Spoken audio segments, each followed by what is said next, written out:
আসসালামু আলাইকুম আরহামতুল্লাহি ওবারাকাতু। সম্মানিত দর্শক, আমি ইয়ামিন বিন ইমদাদ আজকে আপনাদের সামনে সাপ্তাহিক প্রশ্ন উত্তর পর্বের পঞ্চম পর্ব নিয়ে হাজির হয়েছি। যথারীতি আজকে প্রশ্ন উত্তর পর্বেও মোট 20টি প্রশ্নের উত্তর থাকবে, প্রশ্ন নম্বর 81 থেকে 100 পর্যন্ত। তো কালক্ষেপণ না করে চলুন আমরা শুরু করি। 81 নম্বর প্রশ্ন ঢাকা তেজগাঁও থেকে লিখেছিলেন মোহাম্মদ আবু বকর। তিনি প্রশ্ন লিখেছিলেন অজুর শুরুতে এবং অজুর শেষে কোন দোয়া পাঠ করতে হয়। এই প্রশ্নের উত্তর হলো, আমরা যখন অজু শুরু করব তখন বিসমিল্লাহ বলে অজু শুরু করব, অন্য কোনো দোয়া পাঠ করতে হবে না।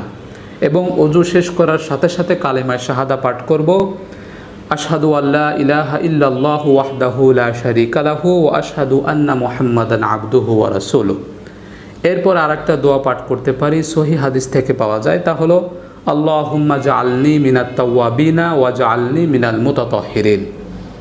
এই দোয়া পাঠ করব। এরপরে 82 নম্বর প্রশ্ন ঢাকা উত্তরা থেকে লিখেছিলেন নাজমা আক্তার। তিনি প্রশ্ন লিখেছিলেন ভিতর নামাজের দোয়া কুনুত না জানলে কি পড়তে হবে। এই প্রশ্নের উত্তর হলো, ভিতর নামাজে কেউ যদি দোয়া কুনুত না পারে তাহলে সে সূরা ফাতিহার পরে অন্য একটা সূরা মিলানোর পরে সরাসরি রুকুতে চলে যাবে। তার কোনো কিছু না পড়লেও তার ভিতরের নামাজ হয়ে যাবে, অর্থাৎ দোয়া কুনুত না পড়লেও ভিতরের নামাজ হয়ে যাবে, নামাজ নষ্ট হবে না। তবে দোয়া কুনুত শিখতে হবে, দোয়া কুনুত শিখে নেওয়ার চেষ্টা করতে হবে, যেহেতু আল্লাহ রাসূল সাল্লাল্লাহু আলাইহি সাল্লাম ভিতরের নামাজে দোয়া কুনুত পড়তেন। আমরাও পড়ে থাকি। যারা যারা দোয়া কুনুত এখনও শিখতে পারেননি তারা দোয়া কুনুত শেখার জন্য চেষ্টা করবেন। দোয়া কুনুত শেখার জন্য বাংলা উচ্চারণ সহকারে আমাদের ভিডিও ইউটিউবে আপনারা পাবেন। এবং কেউ যদি একান্ত দোয়া কুনুত শিখতে নাই পারেন বা অনেক চেষ্টা করতেছেন পারতেছেন না, তারা যতদিন পর্যন্ত পুরো পরিপূর্ণ দোয়া কুনুত শিখতে না পারতেছেন ততদিন পর্যন্ত দোয়া কুনুতের স্থানে অন্য কোনো দোয়াও চাইলে পাঠ করতে পারেন। যে দোয়াগুলো আপনারা মোনাজাতে পাঠ করে থাকেন এরকম কোনো দোয়া চাইলে দোয়া কুনুতের স্থানে পাঠ করতে পারেন। তবে দোয়া কুনুতের স্থানে 3 বার সূরা ইখলাস পাঠ করতে হবে এরকম কোনো নিয়ম কোরআন হাদিসে নেই। এরপর 83 নম্বর প্রশ্ন কুমিল্লা থেকে লিখেছিলেন আল আমিন। তিনি প্রশ্ন লিখেছিলেন খাওয়ার সময় সালাম দেওয়া কি নিষেধ। এই প্রশ্নের উত্তর হলো, খাওয়ার সময় সালাম দেওয়ার ব্যাপারে ইসলামী শরিয়া কোনো নিষেধাজ্ঞা আরোপ করেনি। অতএব খাওয়ার সময় সালাম দেওয়া, সালামের উত্তর দেওয়া এটা জায়েজ রয়েছে, ইসলামী শরিয়ার নিষেধাজ্ঞা নেই, কোরআন হাদিসে এ ব্যাপারে কোনো নিষেধাজ্ঞা নেই। এরপর 84 নম্বর প্রশ্ন নীলফামারী থেকে লিখেছিলেন হাসান তারিক। তিনি প্রশ্ন লিখেছিলেন অজু ছাড়া মোবাইল অ্যাপসে কোরআন পড়া যাবে কি না। এ প্রশ্নের উত্তর হলো, অজু ছাড়া অ্যান্ড্রয়েড মোবাইল ফোনে টাচ করে কোরআন পড়া যাবে, জায়েজ রয়েছে। তবে উচিত হলো, উত্তম হলো অজু করে নেওয়া সর্বাবস্থায়, সেটা মোবাইল অ্যাপসে হোক অথবা যে কোনোভাবে হোক। আমরা যখন কোরআন তেলাওয়াত করব অজু করে নেওয়াটা উত্তম। তবে জায়েজ রয়েছে অজু ছাড়া মোবাইল অ্যাপসে স্পর্শ করে কোরআন পড়া। এরপর 85 নম্বর প্রশ্ন ঢাকা তেজগাঁও থেকে লিখেছিলেন সুজন। তিনি প্রশ্ন লিখেছিলেন জামাতে নামাজ পড়তে গিয়ে যদি 1 রাকাত মিস হয়ে যায় তাহলে বাকিটা কিভাবে পড়ব। এই প্রশ্নের সংক্ষিপ্ত উত্তর হলো, আপনি যখন ইমামের পিছনে নামাজ পড়তে গিয়ে 1 রাকাত হোক, 2 রাকাত হোক, 3 রাকাত হোক আপনি মিস করে ফেলেছেন, তখন আপনার জন্য নিয়মটা হলো, আপনি ইমামের পিছনে যতটুকু পেয়েছেন সেটা আপনার জন্য নামাজের প্রথম। আমি হয়তো আপনাদেরকে বোঝাতে সক্ষম হয়েছি। ইমামের পিছনে আপনি যতটুকু অংশ পেয়েছেন নামাজের, ততটুকু আপনার জন্য নামাজের প্রথম। তো নামাজের প্রথমটুকু ধরার পরে যতটুকু আপনার মিস হয়েছে ততটুকু আপনি সিরিয়াল বা তারতিব অনুযায়ী শেষ করে ফেলবেন। হয়তো বুঝতে পেরেছেন। এরপর 86 নম্বর প্রশ্ন চট্টগ্রাম থেকে লিখেছিলেন তাসলিমা আক্তার। তিনি প্রশ্ন লিখেছিলেন শুধুমাত্র শুক্রবারে রোজা রাখা যাবে কি না। এই প্রশ্নের উত্তর হলো, আল্লাহ রাসূল সাল্লাল্লাহু আলাইহি ওয়াসাল্লাম শুধুমাত্র শুক্রবারে রোজা রাখার ব্যাপারে অনুৎসাহিত করেছেন, কোনো কোনো বর্ণনায় নিষেধ করেছেন। তিনি বলেছেন যদি তোমরা শুক্রবারে নফল রোজা রাখতে চাও তাহলে শনিবারের সাথে মিলিয়ে রাখবে অথবা বৃহস্পতিবারের সাথে মিলিয়ে রাখবে, অর্থাৎ বৃহস্পতি শুক্র 2টা রাখবে অথবা শুক্র শনি 2টা রাখবে যদি নফল রোজা শুক্রবারে রাখতে চান। শুধুমাত্র শুক্রবারে একটিমাত্র নফল রোজা আমরা রাখবো না। আমরা নফল রোজা রাখতে চাইলে শুক্রবারের সাথে শনিবার অথবা শুক্রবারের সাথে বৃহস্পতিবার মিলিয়ে রাখব। এরপরে 87 নম্বর প্রশ্ন সিলেট থেকে লিখেছিলেন রোজিনা। তিনি প্রশ্ন লিখেছিলেন কপালে টিপ পরা কি জায়েজ আছে? এই প্রশ্নের উত্তর হলো কপালে টিপ পরা যদি বিধর্মীদের কোনো ধর্মীয় সংস্কৃতি হয় তাহলে মুসলিম মেয়েদের জন্য এটা জায়েজ নেই। তবে এটা যদি বিধর্মীদের অমুসলিমদের ধর্মীয় কোনো সংস্কৃতি না হয়, সেটা নারীদের সাজসজ্জার অন্তর্ভুক্ত হয়, তাহলে সেটা জায়েজ রয়েছে, তবে উত্তম নয়, ভালো নয়। এজন্য ভালো নয় কারণ হিন্দুদের মহিলারা যারা শাখা সিঁদুর পরে, তো সিঁদুরের সাথে কোনো একটা অংশ মিল দেখা যায়, যে কারণে অনেকে আপত্তি করেছে কপালে টিপ পরার ব্যাপারে।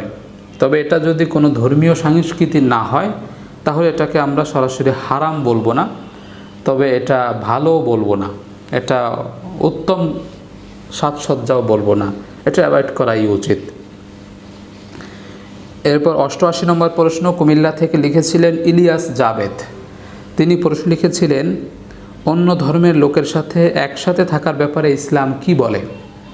এই প্রশ্নের উত্তর হলো কোনো অমুসলিমের সাথে, হিন্দু হোক, বৌদ্ধ হোক, খ্রিস্টান হোক, ইহুদি হোক, তাদের সাথে একসাথে থাকা অর্থাৎ এক ছাদের নিচে থাকা, এক ম্যাচে থাকা বা সাবলেট থাকা, এ ব্যাপারে নিষেধাজ্ঞা নেই।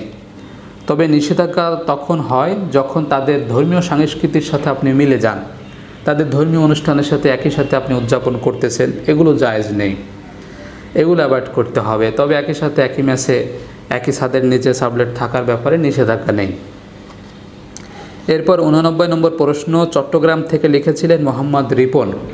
তিনি প্রশ্ন লিখেছিলেন নগদ কত টাকা থাকলে জাকাত ফরজ হয়? এই প্রশ্নের উত্তর হলো বর্তমান বাজারে নগদ 50 থেকে 60,000 বা সর্বনিম্ন 50,000 টাকা যার মালিকানায় পূর্ণ 1 বছর থাকে তার উপরে জাকাত ফরজ হয়ে যায়।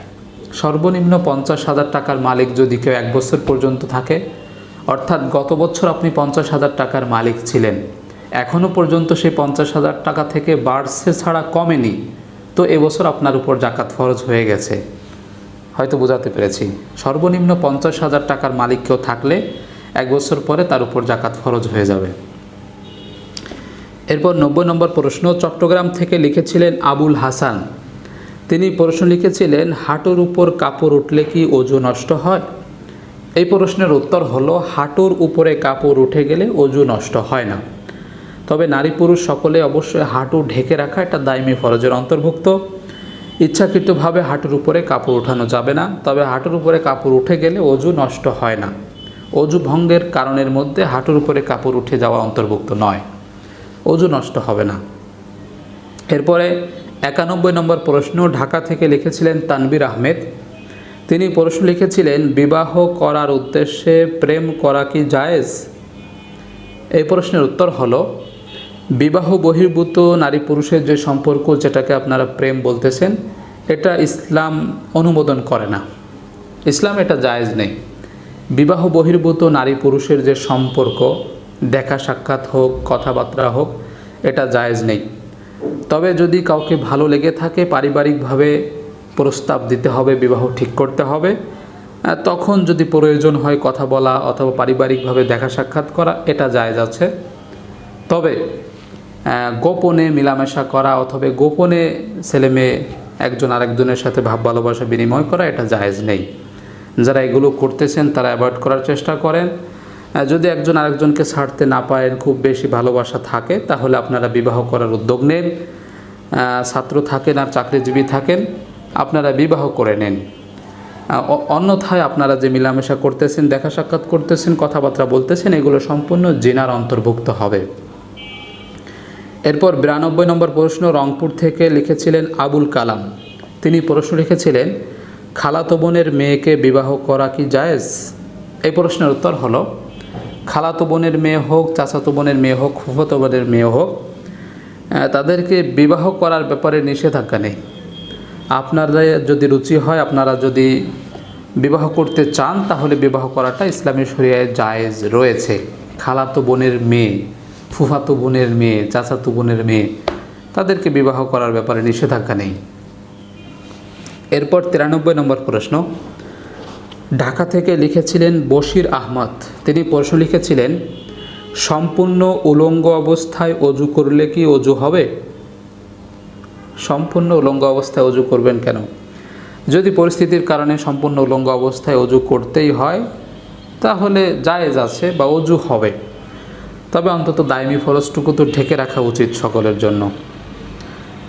তবে অজু হবে, সম্পূর্ণ উলঙ্গ অবস্থায় যদি কখনো অজু করেন বাথরুমের মধ্যে তাতে অজু হবে, অজু নষ্ট বা অজু হবে না এরকম কিছু না, অজু হবে। এরপর 94 নম্বর প্রশ্ন ফরিদপুর থেকে লিখেছিলেন তানজিলা। তিনি প্রশ্ন লিখেছিলেন, অজু ছাড়া আজানের জবাব দেওয়া যাবে কিনা?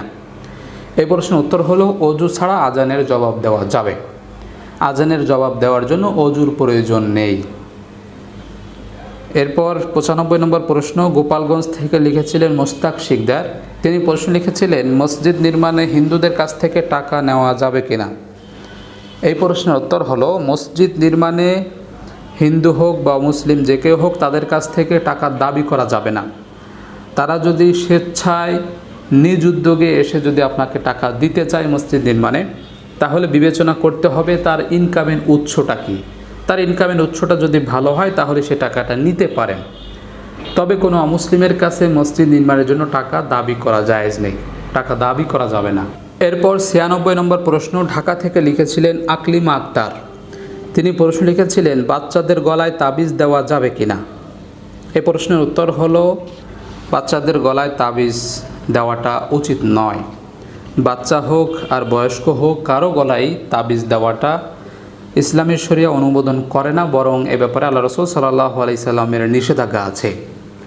গলায়, হাতে, কোমরে ইত্যাদি জায়গায় তাবিজ ঝুলানোর ব্যাপারে আল্লাহ রাসূল সাল্লাল্লাহু আলাইহি সাল্লামের কঠিন নিষেধাজ্ঞা আছে। অতএব আমরা কেউ তাবিজ ঝুলাবো না, কারো গলায় তাবিজ আমরা দিব না, যে কোনো কারণেই হোক না কেন। আমরা ঝাড়ফুঁক করতে পারি, পানি পড়া দিতে পারি, তেল পড়া দিতে পারি, কিন্তু তাবিজ দেওয়া এ ব্যাপারে ইসলামী শরিয়ার অর্থাৎ আল্লাহ রাসূল সাল্লাল্লাহু আলাইহি সাল্লামের সরাসরি নিষেধাজ্ঞা আছে। এরপর 97 নম্বর প্রশ্ন বরিশাল থেকে লিখেছিলেন শামসুল ইসলাম। তিনি প্রশ্ন লিখেছিলেন, কোরআন খতম করে টাকা নেওয়া যাবে কিনা? এই প্রশ্নের উত্তর হলো, কোরআন খতম করে টাকা নেওয়া যাবে না। আসলে কোরআন খতম করার এই পদ্ধতিটাই তো ইসলামী শুরুর যুগে আমরা যেরকম ট্র্যাডিশনাল পদ্ধতিতে কোরআন খতম করার সিস্টেম করেছি এটা ছিল না। আপনারা যদি কোরআন খতম করতে চান মৃত পিতামাতার আত্মার মাগফিরাতের জন্য দোয়া করার জন্য, তো আপনারা নিজেরা করতে পারেন। ভাড়াটি মৌলবীদেরকে টাকার বিনিময়ে কোরআন খতম করানো, এই ট্র্যাডিশনটা বাদ দিতে হবে, এগুলো ইসলাম সমর্থন করে না। এরপর 98 নম্বর প্রশ্ন নাটোর থেকে লিখেছিলেন মুজিবুল হক। তিনি প্রশ্ন লিখেছিলেন, সুদখোর ইমামের পিছনে নামাজ পড়া যাবে কিনা? এই প্রশ্নের উত্তর হলো, ইমাম যদি সুদখোর হয় তাহলে সেই ইমামকে ইমাম হিসেবে আপনারা নিযুক্ত করবেন কেন? সেই ইমামকে ইমাম হিসেবে নিযুক্ত করাটাই তো আপনাদের দুর্বলতা। তারপরেও যদি পরিস্থিতি আপনাকে বাধ্য করে, অর্থাৎ সেই ব্যক্তির চাইতে যোগ্য কোনো ব্যক্তি নেই ইমামতি করার মতো, তাহলে তার পিছনে নামাজ পড়তে পারেন। তবে তার চাইতে যোগ্য কোনো ব্যক্তি যদি সেখানে থাকে তাহলে তাকে ইমামের মুসল্লায় দাঁড় করানো যাবে না, সেই ব্যক্তির পিছনে নামাজ পড়বেন না। সুদখোর ব্যক্তিদেরকে সমাজ থেকেই বয়কট করতে হবে, আর একজন ইমাম হিসেবে নিযুক্ত করার তো প্রশ্নই আসে না। এরপর 99 নম্বর প্রশ্ন ঢাকা থেকে লিখেছিলেন তাবাসসুম। তিনি প্রশ্ন লিখেছিলেন, স্বামীর নাম ধরে ডাকলে গুনাহ হবে কিনা? এই প্রশ্নের উত্তর হলো, গুনাহ হবে না। আপনি চাইলে স্বামীর নাম ধরে ডাকতে পারেন, তবে স্বামী যদি নাম ধরে ডাকার কারণে অসন্তুষ্ট হয় তাহলে নাম ধরে না ডেকে সে যে নামে ডাকলে সে সন্তুষ্ট হয় সেভাবে তাকে ডাকা উচিত। তবে ইসলামী শরিয়ায় কোনো নিষেধাজ্ঞা নেই বা আপনার আমলনামায় কোনো গুনাহ হবে না, স্ত্রীর আমলনামায় গুনাহ লেখা হবে না। এরপর 100 নম্বর প্রশ্ন মাদারীপুর থেকে লিখেছিলেন আব্দুল কুদ্দুস। তিনি প্রশ্ন লিখেছিলেন, ইমামের পিছনে সূরা ফাতিহার সাথে কিরাত পড়তে হবে কিনা? এই প্রশ্নের উত্তর হলো, ইমামের পিছনে সূরা ফাতিহা বা সূরা ফাতিহার পরে কিরাত পড়া এটা জরুরি নয় বা বাধ্যতামূলক নয়। ইমামের পিছনে কিরাত পড়তে পারেন তখন যখন জোহরের নামাজে, আসরের নামাজে ইমাম যখন আস্তে আস্তে পড়তেছে, আপনার কানে কিরাত আসতেছে না, তখন আপনি আপনার মনোযোগ ঠিক রাখার জন্য কিরাত পড়তে পারেন, নিষেধাজ্ঞা নেই। তবে না পড়লেও আপনার নামাজ হবে, ইমামের পিছনে কিরাত না পড়লেও আপনার নামাজ হবে, কোনো সমস্যা নেই। আসসালামু আলাইকুম রহমতুল্লাহি ওবারাকাতুহু। সম্মানিত দর্শক, আমি ইয়ামিন বিন ইমদাদ। আপনারা অনেকেই হয়তো ইতিমধ্যে অবগত হয়েছেন যে আমার নিজস্ব তত্ত্বাবধানে বিন ইমদাদ ফাউন্ডেশন নামে একটি সেবামূলক সংস্থার যাত্রা শুরু করেছি। আমাদের ফাউন্ডেশনের 3টি মূল লক্ষ্য বা উদ্দেশ্য রয়েছে। নাম্বার 1, অসহায় এতিম শিক্ষার্থীদের জন্য শিক্ষাবৃত্তির ব্যবস্থা করা, যেন সামান্য পয়সার অভাবে তারা শিক্ষার আলো থেকে বঞ্চিত না হয়। নাম্বার 2, হতদরিদ্র ও প্রাকৃতিক দুর্যোগে ক্ষতিগ্রস্ত পরিবারের জন্য ত্রাণ সামগ্রীর ব্যবস্থা করা। নাম্বার 3, দরিদ্র এবং নিম্ন মধ্যবিত্ত শ্রেণীর বেকার যুব সমাজের জন্য আত্মকর্মসংস্থানের ব্যবস্থা করা। অতএব আমার প্রাণপ্রিয় দর্শকদের কাছে অন্তরের অন্তঃস্থল থেকে বলছি, আমার সাধ্যের সবটুকু দিয়ে, অর্থাৎ আমার সময়, আমার মেধা, আমার শ্রম এবং সামর্থ্য অনুযায়ী আমার অর্থ, এগুলো দিয়ে আত্মমানবতার সেবায়, এই মানবিক কাজে আমি আত্মনিয়োগ করেছি। সাথে সাথে আপনাদের কাছে উদারত আহ্বান করছি, আপনারা যারা আমাকে ভালোবাসেন, আত্মমানবতার সেবায় অংশগ্রহণ করতে চান, আপনারা প্রত্যেকে আপনাদের দানের হাতকে বাড়িয়ে দিন। ইনশাআল্লাহ আল্লাহ রব্বুল আলামিন পরকালে এর জন্য আপনাকে উত্তম প্রতিদান দিবেন। সুতরাং বিন ইমদাদ ফাউন্ডেশনে যারা আর্থিক সহায়তা পাঠাতে চান, তারা এই স্ক্রিনে থাকা বিকাশ নাম্বারে আপনাদের আর্থিক সহায়তা পাঠাতে পারেন। স্ক্রিনে থাকা একটিমাত্র এই বিকাশ নাম্বারটি আমার মুখ থেকে শোনার পরে মিলিয়ে নেবেন, যেন কোনো রকম কারচুপি না হয়। বিকাশ নাম্বারটি হলো 01735143046 এবং ইসলামী ব্যাংকের অ্যাকাউন্ট নাম্বার হলো 28220। আপনারা বিকাশ নাম্বারে অথবা ব্যাংকের অ্যাকাউন্ট নাম্বারে আপনাদের আর্থিক সহায়তা পাঠাতে পারেন। সব শেষে আমার ভালোবাসার মানুষগুলোর কাছে দাবির সুরে বলছি, আপনারা যদি প্রত্যেকে আপনাদের দানের হাতকে বাড়িয়ে দেন, তাহলে ইনশাআল্লাহ আমাদের এই মানবিক কার্যক্রম বাংলাদেশের প্রত্যেকটা জেলা উপজেলায় প্রসারিত করব।